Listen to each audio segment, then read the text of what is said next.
bagaimana cara kita nak membetulkan persepsi masyarakat Ustazah tentang poligami ni supaya lebih positif? Silakan Ustazah. Okey, terima kasih Ustaz. Berkenaan dengan persepsi masyarakat berkenaan dengan poligami, sebelum kita nak bincang ataupun sebelum kita nak kongsi macam mana kita nak tukar persepsi tersebut, first of all kita kena lihat dulu sebenarnya persepsi masyarakat berkenaan dengan poligami ni bagaimana. Okay, rata-rata kita tahu negatif lah, yang kita terima persepsi negatif daripada para isteri dan persepsi yang positif daripada para lelaki ataupun para suami. Saya tidak mahu bercakap daripada pendapat saya, tapi saya lebih suka untuk merujuk kepada kajian-kajian yang telah dilakukan berkenaan dengan topik ni. Bahkan kajian-kajian berkenaan dengan persepsi masyarakat tentang poligami ni banyak Ustaz. Bukan sahaja di Malaysia, di Indonesia, even di Israel. Sebab polygamous marriage ni Muslim ni kan populasinya besar, jadi di merata tempat pun adalah the practice of polygamous marriage tu memang ada, dan ada kajian-kajian yang mengkaji sama ada persepsi ataupun kita panggil tingkah laku, attitude terhadap poligami, dan kajian-kajian yang telah dilakukan juga mengambil kira aspek ataupun perspektif suami, perspektif isteri dan juga termasuk anak-anak yang terlibat di dalam perkahwinan, maksudnya ibu bapa yang terlibat dalam perkahwinan poligami. So sebetulnya saya perasan di dalam aspek persepsi ini tidaklah semuanya negatif.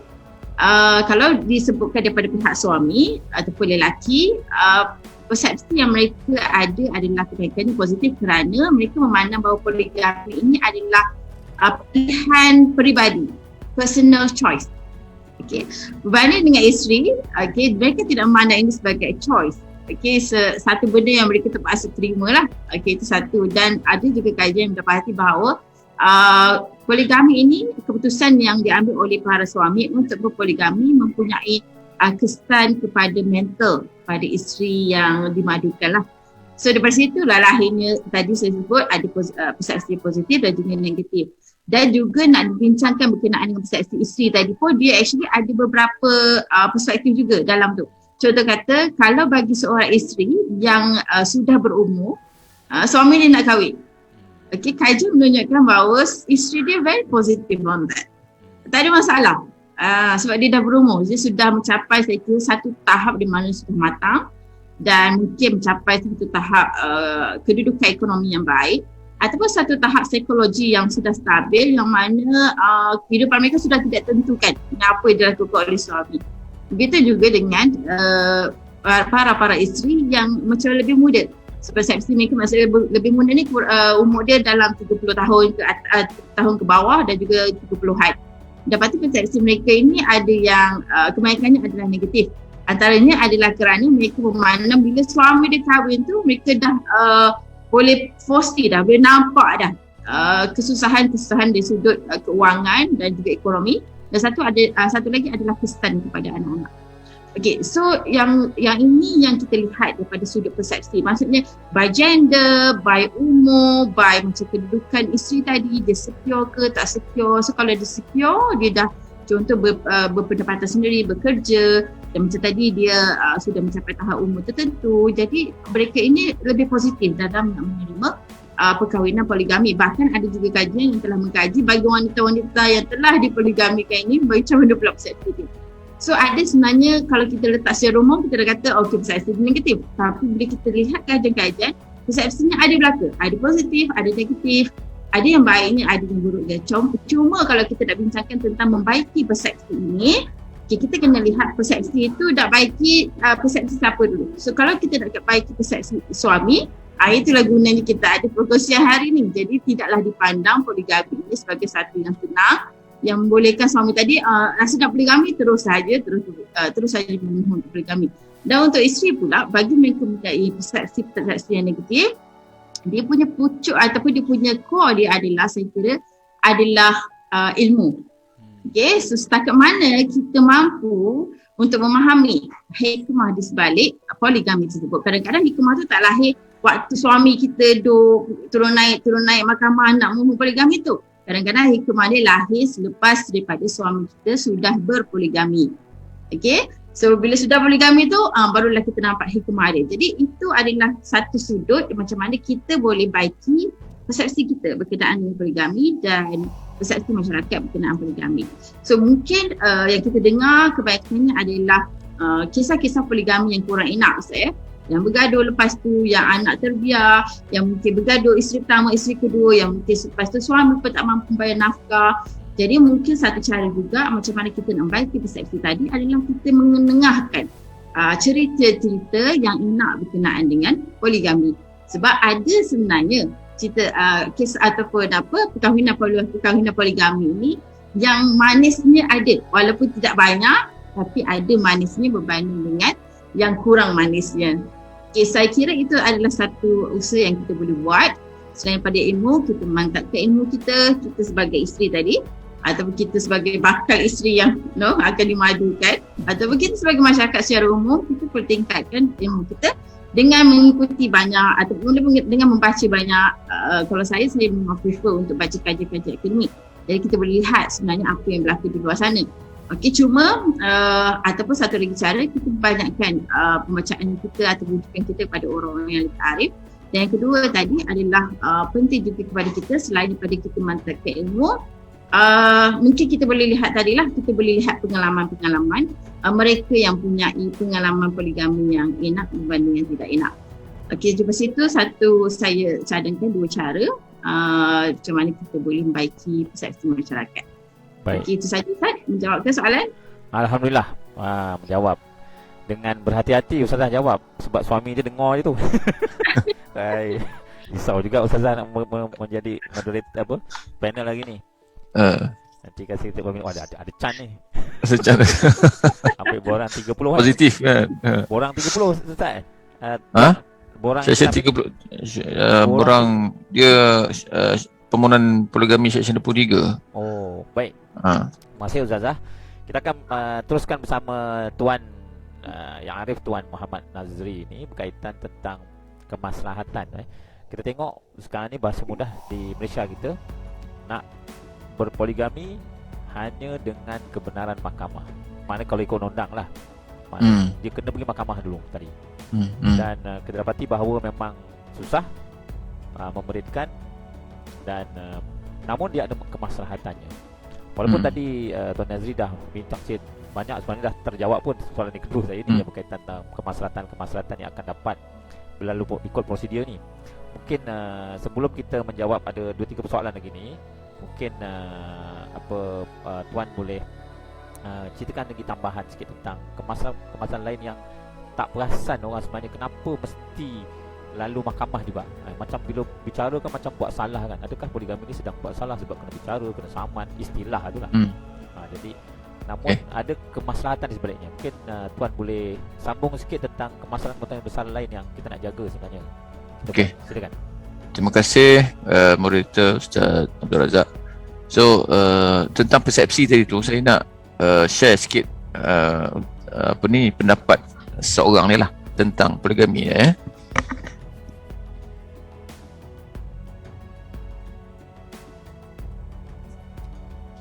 Sekejap ya. Ustaz ini apa pandangan saya lah. Lain orang lain pandangan. 10 orang 10 pandangan. Lain dengar orang lain. Okey. Bagi saya, isteri kedua, ketiga, keempat ada je yang berkahwin dengan lelaki orang bukan kerana harta, bukan kerana duit. Tak semua isteri kedua, ketiga, keempat ni mata duit tak semua menumpang kesenangan suami. Banyak ramai je isteri kedua, ketiga ni sebenarnya mereka berkorban untuk kesenangan suami dan kesenangan isteri pertama. Ramai isteri kedua, ketiga, keempat membantu meringankan beban suami. Ramai je sebenarnya, tapi disebabkan awak bercakap mengikut emosi, awak hanya nampak pandangan di sudut yang negatif. Awak tak ambil di sudut yang positif. Macam saya nikah dengan lelaki orang, saya nikah dengan suami orang, tapi saya ada bisnes sendiri, saya ada income sendiri dan saya ada penghasilan sendiri, saya ada duit sendiri. Saya tak pernah saya tak pernah menyusahkan suami saya dari segi kewangan. Dok, malah saya lagi membantu suami saya dari segi kewangan. Gitu. Macam Madu Ai dia tahu I ada bisnes. Madu Ai tahu I pun ada duit sendiri. So di sini saya nak oyak tak ada istilah menumpang kesenangan suami setelah suami senang dengan isteri pertama. Faham? Gitu. Lain orang lain pandangan. Dari Al-Quran pun ya, dari Al-Quran semua isteri adalah sama taraf. Awak jangan kecil mengikut emosi, tapi kecillah mengikut fakta. Ustaz live Ustaz. Dahsyat. Silakan. Itu pandangan orang yang berpoligami lah, kan. Jadi kalau suami tu dapat isteri yang macam tu, Kuat sikit Ustaz. Okey. okey. Kalau suami yang dapat isteri yang macam tu, yang faham, kan, alhamdulillah lah, mungkin rumah tangga tu lebih bahagia, kan. Sebab keadilan itu bukan sahaja terletak kepada suami saja. Sebenarnya keadilan itu juga merangkumi kepada bagaimana isteri-isteri itu bekerjasama, bertolak ansur dan redha dengan apa yang berlaku. Contohnya, kadang-kadang suami tak dapat nak balik, demam, kan. Terpaksa giliran yang sepatutnya diberikan kepada isteri yang kedua, terpaksa dia malam semalam dekat rumah isteri yang pertama. Mungkin jarak tu jauh. Contoh kat Johor seorang, satu kat KL seorang, kan. Nak balik tak boleh, demam, kan, ataupun kena COVID-19. So kena faham lah, kalau isteri yang tetap dengan pendirian je, tak boleh nak tolak ansur, maka kat situlah mungkin adil itu tak dapat diperolehi dengan sepenuhnya. Okey, berbalik kepada masalah tadi. Okey, yang kita sedia maklum bahawa Mahkamah Syariah memang salah satu agensi yang telah pun ditubuhkan adalah dengan tujuan untuk menjaga masalah orang Islam di dalam Malaysia. Okey. Jadi macam soalan tadi, kenapa perlu dapatkan kebenaran mahkamah dan kena perlu denda dan sebagainya. Dia beginilah, saya juga buat analogi yang sama tentang kesalahan-kesalahan yang lain. Contoh, kita memandu di jalan raya sampai ke traffic light, kan, warna merah, tak boleh nak jalan. Tapi ada juga orang yang langgar juga walaupun tahu itu salah, kan. Jadi apa masalahnya peraturan jalan raya supaya kereta tak berlanggar, tak aksiden, ya, ataupun tak ada kematian. Itu masalah diwujudkan undang-undang jalan raya. Sama juga kenapa undang-undang poligami ini dibuat, sudah tentu ada masalahnya, iaitu untuk menjaga kebajikan dan juga masalah isi-isi yang dikahwini, ya. Bagaimana kalau isi-isi ini dikahwini tanpa ada apa-apa perintah lain, contohnya tentang nafkah. Mungkin suami boleh mengabaikan tanggungjawabnya tanpa nafkah. Tapi kalau dah ada hitam putih, okey, isi yang pertama katakan RM500 sebulan, isi kedua RM500 sebulan. Anak yang sedia ada ni, anak pertama berapa ringgit untuk nafkah anak pertama, anak kedua dan ketiga. Jadi maknanya hak-hak isteri itu dan juga anak-anak yang sedia ada itu telah pun ditetapkan siap-siap, ya. Dan itulah salah satu mungkin yang suami-suami ni dirasa berat kalau mahkamah tetapkan jumlah nafkah itu sekian untuk dia ikuti tiap bulan, ya. Kadang-kadang ada yang suami ni dia tak nak satu jumlah yang perlu macam satu komitmen tiap bulan nak kena bayar loan pula, kan. Bayar RM1,000 duit kereta, kan. Kalau loan ada tak tempoh masa dia, kan. Kalau kereta mungkin 10 tahun, kan. Ataupun kalau loan peribadi mungkin 6 tahun, 7 tahun. Tapi kalau berpoligami ni sepanjang hayat dia kena tanggung. Kalau 500 sampai Abang Jamil mati lah. Sampai Abang Jamil mampus lah. Jadi Itu masalahnya untuk kita menjaga kebajikan isteri yang dikahwini dan bakal isteri. Dan kenapa kena denda? Denda ni sebab langgar undang-undang yang telah pemerintah tetapkanlah. Dan kesalahan ini bukanlah dipanggil sebagai kesalahan jenayah, dipanggil sebagai kesalahan matrimoni. Macam kesalahan langgar traffic light ke lah. Kan? Kenapa kena denda 300? Sebab untuk elakkan kalau kita tak denda ataupun kita tidak menjatuhkan hukuman kepada pesalah-pesalah ni, maka orang lain dia suka hatilah nak langgar traffic light, kan? Jadi akan menyebabkan mudarat yang lebih besar. Jadi denda itu atau hukuman mana-mana orang yang berpoligami tanpa kebenaran ni perlu didenda juga sebagai satu hukuman yang boleh menjadi iktibar dan panduan kepada orang tersebut dan juga keluarga dia dan juga orang lain, masyarakat umumnya lah, supaya tidak melakukan perkara yang sama.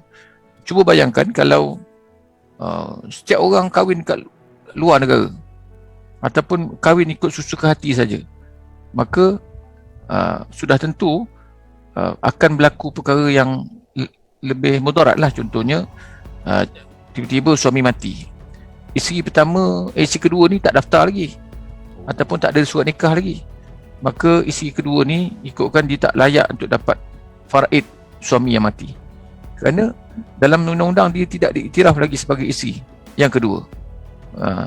Begitu juga dengan bila berlakunya perkara yang menyebabkan masalah rumah tangga. Contoh, isteri yang kedua dikahwini tanpa ikut proses yang betul, maka isteri yang kedua nak mengadu ke mahkamah pejabat agama ni, dia tak ada macam kita lah kan, kita tak ada IC, kita nak dapatkan bantuan, maka kerajaan tak bagi lah. Kamu ni parti tak layak dapat bantuan. Betul lah. Sama juga orang yang tak ada apa-apa dokumen pernikahan ini.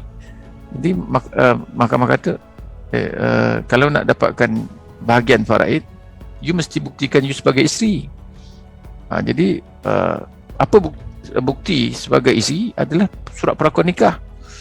Apa bukti kita sebagai rakyat Malaysia? Kita ada pegang IC on you. Apa kita punya bukti bahawa kita ni beranak di Malaysia? Kita ada surat beranak. Apa kita punya bukti kita dah mati? Bukan kita matilah kan, orang lain lah, mak ayah kita dah mati. Apa bukti dia mati? Adalah surat kematian kan. Jadi dokumen-dokumen awam ini adalah sangat penting untuk masalah masyarakat di Malaysia lah umumnya, dan juga masyarakat Islam. Jadi jawapan saya, kenapa mahkamah? Pertama, mahkamah memang dijadikan satu institusi untuk menjaga masalah orang Islam, dan sebab itu pemerintah buat undang-undang untuk dilaksanakan oleh mahkamah syariah, khususnya tentang poligami, supaya tidak poligami ini tidak disalah gunakan oleh masyarakat Islam lah. Baik. Wallahu a'lam, itu saja. Alhamdulillah. Tadi kita dah dapat dengar daripada yang bahagia yang Arif berkaitan dengan berkaitan tentang kenapa mesti merah ada kemaslahatan. Sebelum kita pergi ni, ada satu soalan ni. Kita tengok siapa yang nak jawab lah ni. Okey. Pertama, kalau dah poligami tetapi lelaki sebenarnya tak mampu untuk beristeri dua lah, mana berpoligami lah, tak mampu ni kita tak faham lah, maksud tak mampu duit ke dan sebagainya.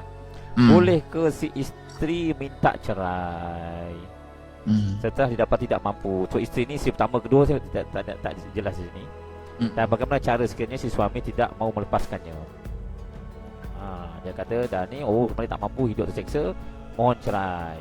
Tapi suami tak nak lepaskan. So ni dia dah cerai taklik ke begitulah. So siapa nak jawab?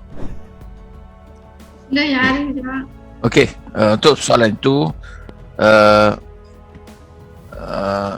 jika isteri yang pertama, biasanya isteri pertama lah ataupun isteri yang kedua mendapati apabila dah berkahwin kan, dapati berlakunya masalah yang melibatkan mungkin nafkah tak bagi, ya, ataupun suami tidak berlaku adil dalam berpoligami, maka dia boleh mohon untuk bercerai lah. Sebab itu dalam Seksyen 53 Enactment Undang-Undang Keluarga Islam Selangor tahun 2003, iaitu berkaitan dengan pembubaran perkahwinan, iaitu fasah, salah satu alasan yang dinyatakan dalam permohonan, dia punya alasan dalam Seksyen 53 tersebut adalah suami tidak berlaku adil dalam berpoligami. Maka isteri yang merasakan bahawa dia teraniaya dalam poligami tersebut, dia boleh mohon untuk permohonan fasah, ya. Ataupun dalam perkahwinan itu suami mengabaikan isteri, mungkin dia tak bagi nafkah. Dalam Seksyen 53 tersebut, fasah itu dinyatakan kalau suami tak bagi nafkah dalam tempoh 3 bulan, maka isteri ini boleh untuk memfailkan permohonan pembubaran perkahwinan, iaitu fasah di mahkamah. Begitu juga dengan taklik. Dalam negeri Selangor ni kita ada, masa orang kahwin kan, selepas akad nikah tu kita kena baca taklik, ya. Suami lah kena baca taklik, ya, saya sekian-sekian nama, ya, sekiranya saya meninggalkan isteri saya, ya, melebihi 4 bulan hijrah berturut-turut, ataupun saya tidak memberikan nafkah dalam tempoh tersebut dan sebagainya. Jadi kalau ada perkara-perkara yang berkait pelanggaran taklik suami, maka isteri pun boleh untuk mohon taklik. Taklik ni dalam permohonan lain lah. Kalau tadi Seksyen 53 fasah, untuk taklik Seksyen 50, permohonan cerai secara taklik yang berkait dengan surat nikah tersebut, ya. Contoh, kalau isteri dapati suami tak bagi nafkah melebihi 4 bulan, ini taklik lah, maka dia boleh mohon cerai taklik, iaitu dia kena mohon ke mahkamah untuk mahkamah sahkan bahawa suami ini telah pun melanggar syarat taklik tersebut, iaitu gagal memberikan nafkah seperti mana taklik yang disebut dalam surat nikah. Ataupun suami ini meninggalkan isteri melebihi tempoh 4 bulan tersebut, ya. Maka kalau dia dapat buktikan bahawa suami ini meninggalkan dia tanpa alasan yang munasabah dan mengabaikan tanggungjawabnya, maka isteri ini pun boleh untuk mendapatkan perceraian secara taklik. Dan jika mahkamah sabitkan taklik itu berlaku, maka mahkamah akan bubarkan perkahwinan dan mahkamah akan bubarkanlah perkahwinan dengan cara khuluk, ya, khuluk, di mana bila mahkamah putuskan sabit jatuhnya pelanggaran taklik tersebut, maka mahkamah akan bubarkan perkahwinan dengan cara khuluk, di mana mahkamah menerima RM10 kalau di Selangor lah, RM10 sebagai tebus talak yang isteri akan bayar kepada suami, dan mahkamah terima bagi pihak suami. Kalau suami ada, suami akan dapat lah RM10 itu. Dan seterusnya, tentang mana-mana lelaki yang berpoligami tanpa kebenaran, biasanya pihak pendakwaan syar'i lah negeri Selangor akan tuduh pasangan yang berpoligami itu di mahkamah. Kalau berpoligami di mahkamah tinggi, kebenarannya untuk tuduh tu adalah di mahkamah terendah. Contoh, dia bermastauti di Sepang, masa dia berpoligami itu dia ditinggal di Sepang, maka dia akan dituduh atas kesalahan berpoligami tanpa kebenaran itu adalah di Sepang. Tapi pihak-pihak yang nak kahwin berpoligami itu, dia kena mohon di mahkamah tinggi. Maksudnya ada dua proses, iaitu proses kalau pihak-pihak ni berkahwin tanpa ikut proses lah, satu, dia kena buat sendiri untuk mengesahkan pernikahan itu di mahkamah tinggi, dan kemudian setelah selesai di mahkamah tinggi tentang pengesahan pernikahan tersebut, dia akan dituduh oleh pihak pendakwa di mahkamah daerah pula atas kesalahan. Biasanya kalau suami akan dituduh dengan kesalahan berpoligami tanpa kebenaran, dan isteri akan dituduh dengan bersubahat. Tapi kalau perkahwinan itu melibatkan ahli keluarga, contoh dia berkahwin ikut hukum syarak saja kat rumah. Contoh, suami isteri ini berkahwin panggil wali ayah ke, mungkin saya boleh sebut kes yang dulu telah di media dalam jurnal hukum pun disebut, tentang satu kesalahan yang kes antara yang berhormat Bung Mohtar dan juga Zizi Izzati. Kesnya di Gombak Timur tak silap saya, kes di Selangor lah, di mana pendakwaan lawan Bong Mokhtar dan Zizi Izzati dan juga beberapa orang yang lain. Dalam kes Zizi Izzati itu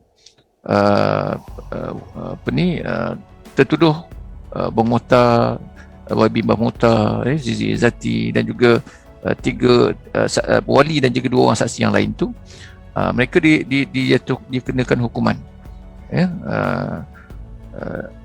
denda di Selangor. Dendanya RM1,000 setiap pertuduhan, tidak melebihi RM1,000 ataupun 6 bulan penjara ataupun kedua-duanya sekali, ya. Di mana dalam kes pendakwa syar'i lawan Bong Mokhtar tu, mahkamah ataupun hakim bicara masa itu telah pun menjatuhkan hukuman tak silap saya penjara kepada sebulan, tak silap saya, kepada YB Bong Mokhtar. Jadi itu perkahwinan tidak mengikut proses yang betul lah, maka akan dikenakan denda. Denda itu adalah untuk memberikan pengajaran supaya masyarakat tidak melakukan ataupun melanggar undang-undang sesuka hati, ya. Dia ikut negeri juga, macam di Sarawak, berpoligami tanpa kebenaran ini dendanya RM3,000 ataupun 2 tahun penjara. Lagi berat. Siapa yang tinggal kat Sarawak payah sikit lah, kan. Orang yang banyak duit dekat Sarawak boleh lah kahwin tanpa kebenaran. Okey, itu sajalah perkongsian saya. Mungkin ada persoalan, insyaAllah. Alhamdulillah, terima kasih ucapkan pada Tuan. Sebenarnya kita telah melangkaui masa kita. So saya ingat kita sebenarnya ada program kedua, nanti kita nak bersama orang yang dah berpoligami betul pada minggu depan lah. Itu panas lah, tapi hari ni kita nak ikut prosedur. So kita nak minta kesimpulan akhir dengan Ustazah, kemudian dengan Tuan. Kita mula dengan Ustazah, bagi kesimpulan akhir Ustazah. Boleh, dalam 1 minit. Silakan Ustazah. Okey, boleh Ustaz. Okey, berkenaan dengan poligami, sekali lagi perlu diberikan pertimbangan yang sewajarnya dalam kita nak mempunyai persepsi berkenaan dengan poligami. Dan yang pasti apabila poligami itu berjalan, seperti mana disebutkan oleh Yang Arif tadi, kedua-dua pihak juga perlu memainkan peranan. Maksudnya bukan kata poligami satu sahaja suami, walaupun sebenarnya suami yang initiate. Tapi isteri-isteri yang sedia ada juga perlu bekerjasama, kerana at the end of it ada perkahwinan di situ dan ada hak terutamanya anak-anak yang perlu dipelihara dalam sebuah perkahwinan poligami juga. Okey, itu daripada saya Ustaz. Okey, terima kasih Ustazah.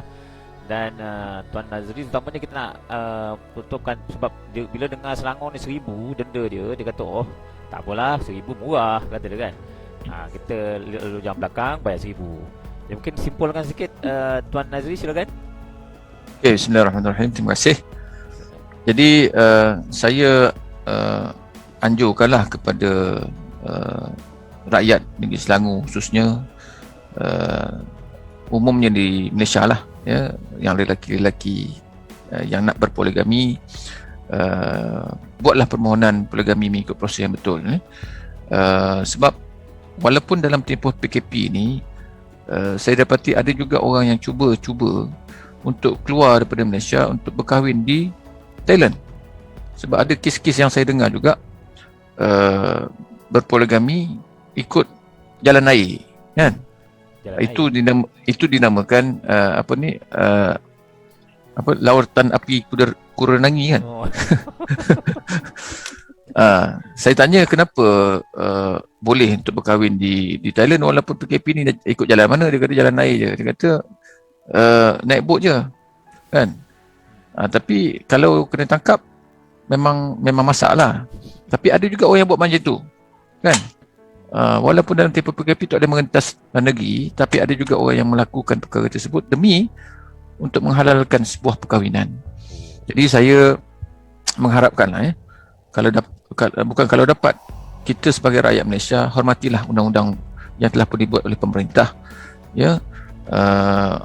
Kerana undang-undang ni dibuat untuk bukan nak menyusahkan masyarakat, tetapi untuk menjaga masalah masyarakat itu sendiri, ya. Utama orang Islam lah. Siapa lagi nak mengikut undang-undang Islam. Kalau bukan kita nak mengharapkan orang yang bukan Islam untuk mengikut undang-undang Islam, sudah tentu jauh sekali lah. Jadi kita sebagai orang Islam yang mengaku kita Islam, maka kita haruslah untuk mengikuti undang-undang Islam yang telah pun dibuat untuk menjaga masalah kita sendiri. Dan yang keduanya, sekarang ni, bukan sekarang lah, Nabi pun dah pesan di akhir zaman esok banyaknya perempuan, kan? Jadi kalau ramainya perempuan yang tidak bersuami, itu pun jadi satu masalah pada negara. Jadi isi-isi ini sebenarnya dia nak ada juga yang berpendapat bahawa yang perempuan-perempuan lah yang berpendapat, ada yang dah kaya-kaya ni, dia nak seorang lelaki yang boleh menjadi satu pelindung kepada dia, kan? Ada yang kata saya tak nak duit, saya nak seorang suami saja yang boleh menjadi teman saya, kan? Saya semua dah ada, harta ada, kereta ada, rumah besar, semua ada, cuma tak ada suami, tak ada anak. Jadi wanita macam ini kadang-kadang hidup ni tidak bererti kalau tidak ada seorang suami yang boleh membimbingnya ke jalan yang baik. Dan kadang-kadang hidup seorang yang, yelah, kadang-kadang perempuan kadang-kadang ada yang ego, lelaki pun ada yang ego, kan? Tapi hakikatnya Allah mensyariatkan poligami ini mesti ada hikmahnya, dan hikmah itu perlulah kita cari, dan satu, kita kena positif. Apabila Allah syariatkan poligami ini kepada manusia, mesti adalah untuk kebaikan manusia. Kalau kita tengok di India, poligami dipanggil sebagai bigami, polyandry. Polyandry maknanya lelaki dia boleh lelaki dia boleh beramai-ramai berkahwin dengan seorang perempuan. Itu dipanggil polyandry. Dia banyak berlaku di India lah. Maksudnya lelaki yang ramai, perempuan ni boleh lelaki yang dimadukan. Lelaki katakan 5 orang berkahwin dengan seorang perempuan, tapi itu bukan dipanggil poligami, polyandry. Itu yang berlaku di India lah. Tapi itu bukanlah amalan kita sebagai orang Islam. Sebab itu Allah dah aturkan, dan Nabi SAW sebagai panduan kepada kita dah tunjukkan bagaimana poligami ini dapat menjaga masalah masyarakat itu sendiri, termasuk isi-isi, contoh macam zaman Rasulullah, ayat yang fankihu ma tabalakum minan nisa masna wa thulatha wa ruba' itu telah pun diturunkan, kita tengok sejarahnya, dan diturunkan selepasnya peperangan Badar ke Uhud, saya tak ingat, iaitu ketika itu ramainya lelaki yang telah pun syahid, mati dalam perjuangan. Jadi Uhud lah, perang Uhud ni. Jadi ramai di kalangan lelaki ni dah mati syahid dan meninggalkan isteri-isteri. Jadi ketika itu isteri-isteri yang ni terabai. Jadi itulah fungsinya poligami, untuk supaya isteri-isteri tadi dapat memiliki suami dan boleh dibantu oleh suami. Sebab dulu zaman Nabi, suami-suami yang cari rezeki, kan? So isteri ni duduk rumah je. Tapi sekarang ni ramai dah isteri yang bekerja, kan?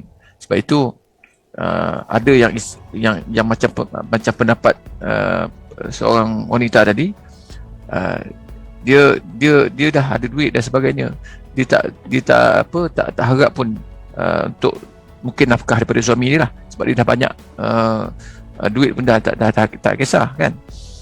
Jadi ramai sebenarnya orang yang begini di luar, cuma tak jumpa je. Kalau mesti Ustaz Razak jumpa, insya-Allah lah, kan?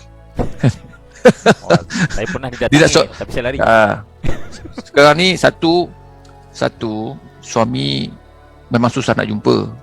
Nak cari suami yang baik payah sekarang ni. Sebab yang ada pun tengok macho gay pula, kan? Sebab ada kes-kes yang depan saya lah, kan? suami maco tapi gay. Ada yang kahwin 2 tahun tapi tak bersetubuh dengan suami, dengan suami berkahwin tu bukan kerana nak berkahwin, kerana nak menutup mata keluarga saja. Dan tengok sebenarnya ramai yang baik-baik ni adalah suami orang lah kan. Macam Ustaz Razak tu yang ramai berkenan kan. Jangan tak balik rumah kan. Itu sebab sekarang ni laki-laki yang baik banyak dah pupus kan.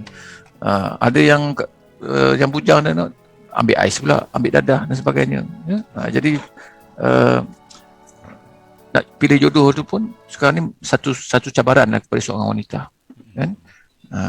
Jadi itulah sekadar saya punya, dah lebih dah seminit kan. Tak apa, tapi itulah sekadar apa yang saya boleh kongsikan pada hari ini. Mungkin banyak yang kita boleh kongsikan. Yang baik itu datang daripada Allah Subhanahu Wa Taala, dan yang tak baik itu datang daripada kelemahan diri saya sendirilah. InsyaAllah apa yang saya kongsikan ni, mana yang baik ambil lah, mana yang tak baik kita ambil pengajaran insyaAllah.